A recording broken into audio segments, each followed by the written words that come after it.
নতুন পরিচয়ে যুক্ত হয়েছেন ঢাকায় সিনেমার অভিনেত্রী তমা মির্জা। সম্প্রতি দেশের একটি বেসরকারি ব্যাংকে অ্যাসিস্ট্যান্ট ভাইস প্রেসিডেন্ট পদে যোগদান করেছেন তিনি। বিষয়টি নিজেই নিশ্চিত করেছেন এই অভিনেত্রী। নিজের ভেরিফাইড ফেসবুক অ্যাকাউন্টে দেওয়া এক পোস্টে তিনি লেখেন, জীবনের একটা নতুন অধ্যায় শেয়ার করতে যাচ্ছে আপনাদের সঙ্গে। তার আগে বলে রাখি, অভিনয় আমার প্রথম ভালোবাসা আর ভালো লাগার জায়গা। এখানেই আমি আছি, থাকবো এবং সামনে আরো ভালো ভালো কাজ করব।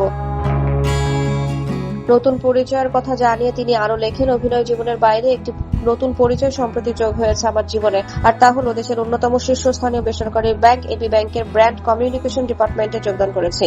এখন থেকে অভিনয়ের পাশাপাশি নতুন এই পেশাতেও নিষ্ঠার সঙ্গে দায়িত্ব পালনের চেষ্টা করে যাব। আপনাদের ভালোবাসা আর দোয়ায় রাখবেন সবসময়ের মতোই।